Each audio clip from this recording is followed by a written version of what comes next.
Welcome into the PFF NFL Daily. Today, just reacting to the doubleheader on Monday Night Football. Bills, Titans, Eagles, and Vikings. Couple one-sided affairs, Sam, but the initial takeaway has to be this. Your Super Bowl prediction of Eagles-Bills looking great here in Week 2. You are a genius so far through 2 weeks of the season. Yeah, through 2 weeks, it's working well. I mean, Buffalo looks incredible through 2 weeks. And both games have been very similar in terms of the opposition, the Rams and the Titans. We're talking about two playoff teams from a year ago. Titans were the number one seed in the AFC. The Rams obviously won the Super Bowl. B, both teams played Buffalo quite tough for a while. And then the Bills just kicked into an extra gear that neither of those two teams have and ran off into the distance. And this game, it needed a mercy rule at the end. I mean, I was tweeting that they needed a running clock just to get the Titans the hell out of there. They effectively did that by pulling Josh Allen, putting Case Keenum in there. The Titans pulled their starters as well. And then both teams were just kind of playing for the end of the clock. But they've looked absolutely incredible. And Philadelphia has been rolling through the first couple of weeks as well.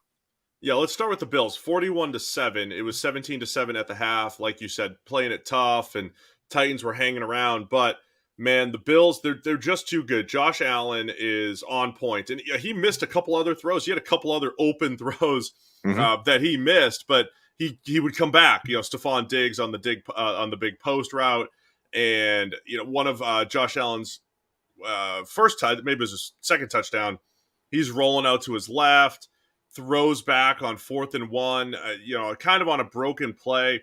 It's basically everything that the Bills are touching. Then they finally punted for the first time this year. It gets muffed by the Titans. The Bills pick it up. I mean, everything the Bills are touching right now turns to gold. But it's also their defense, right? Their defense outside of 1 year under Sean McDermott and Leslie Frazier, outside of the 1 year, maybe 2020, they've been really good, and they're good once again. They're forcing turnovers through 2 games, and they just make life difficult on opposing quarterbacks. We saw the pick 6 from Matt Milano. I mean, the Bills just don't have any weaknesses right now through 2 weeks, and that's kind of what we expected from this team. Yeah, the additions that they've made have been important. Von Miller coming over, I think, is transformative to that defense. Not just the pass rush, but he makes everybody else better. Gregory Rousseau looked fantastic in this game. I think those young guys are benefiting from Von Miller in addition to whatever Von Miller is bringing. And by the way, Von Miller's got back-to-back games of dominant play for them. So he's brought an incredible amount of just production in himself, but he's also, I think, helping those young guys get an awful lot better on that defensive line. But then the other thing that was impressive in this game is that, Buffalo is missing players. And one of the things that can always derail even some of the best teams in the NFL is, but what happens when they're missing, a guy here and a guy there and a guy there? Well, all of a sudden we started to see that in this game. Mitch Morse gets hurt. Gabriel Davis wasn't playing. They started losing guys in the secondary through injury and precaution and various levels of severity of injury. And it didn't make a difference. They just kept on trucking there was no change anywhere in the lineup. And that, I think, is impressive. Now, look, as much as you were saying, hey, everything Buffalo touched turned to gold, whatever the opposite of the Midas touch is, that was Tennessee in this game as well. Whatever they were touching turned to crap. Anytime they tried to field a punt, it was being muffed or dropped or whatever. Anything the Titans tried to do was a disaster. And it's difficult to extract out, how much of that is Buffalo being amazing and how much of that is Tennessee playing terribly. It's probably somewhere in the middle. I have to say, though, a lot of the offseason takes where it felt like the Bills took a Super Bowl caliber team and made it better with some of those additions you mentioned. The Tennessee Titans, last year's number 1 seed, didn't feel like they got better this offseason, and now they fall to 0-2 while the Bills 2-0 and rolling. And they didn't feel like a number 1 seed either. I mean, so that's true, the other element true. is they probably weren't as good as they looked last year, and they didn't get any better, or they potentially got worse. So I think it's probably both those two things are true. So I think Buffalo, looks rightly a lot better than them this year. We'll get into some Eagles-Vikings in a second, but first, introducing No House Advantage. They're changing the game by offering the most dynamic fantasy sports platform available today. Play in pick'em contests versus other people for the shot at winning 250,000 plus in cash. Download the app, choose a contest, select your player props, earn points for correct picks, and climb the leaderboard for your shot to win big money every day. You can also test your skills versus the house and 20x your entry. That's right, if you hit all of your picks.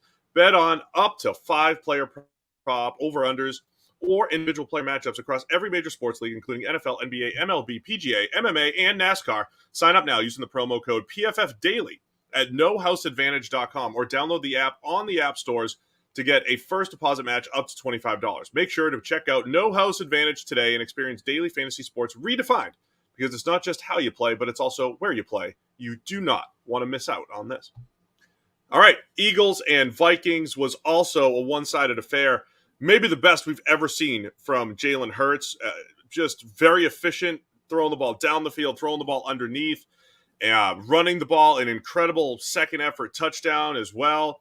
Jalen Hurts, very good. Eagles defense, very good. And through 2 weeks now, the Eagles absolutely look outstanding.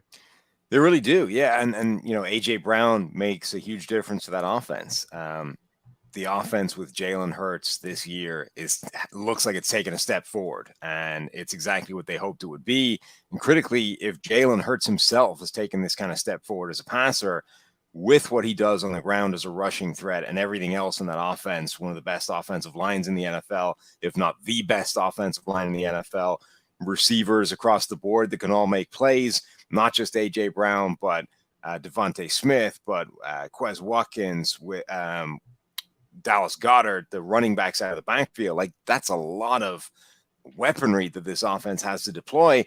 And then all the defense needs to do is to be able to, not give up 35 points the way they were trending in the first week, and have a performance more like this one against the Vikings, where they're able to be opportune and make some plays against the pass and, force a couple of turnovers. And then all of a sudden, like, the opposition is in a deep hole and pressing and trying to make plays that just aren't really there.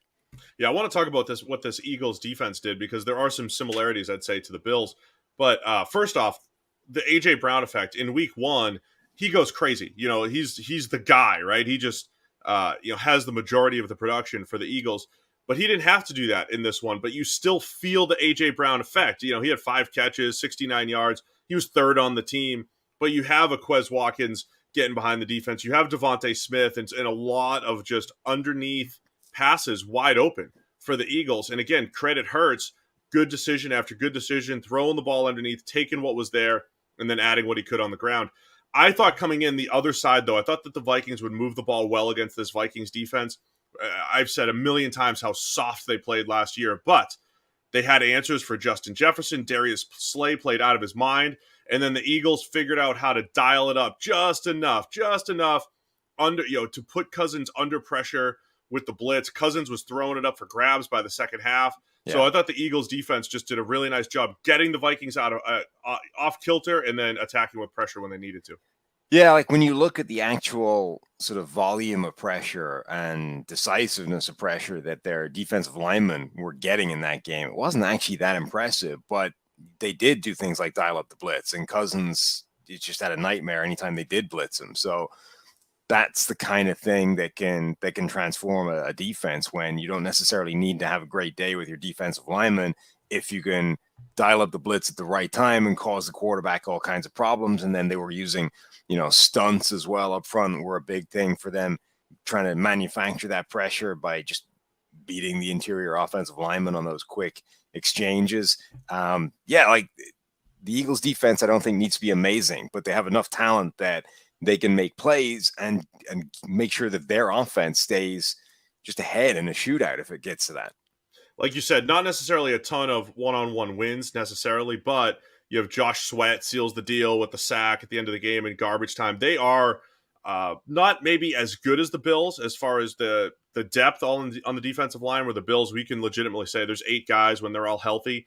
But the Eagles are up there, and that has been, an MO under Howie Roseman when he's been building that team. That we know that they're going to be good in the trenches, and now the offseason investments across the board in the secondary, at receiver, and at some of those high value positions.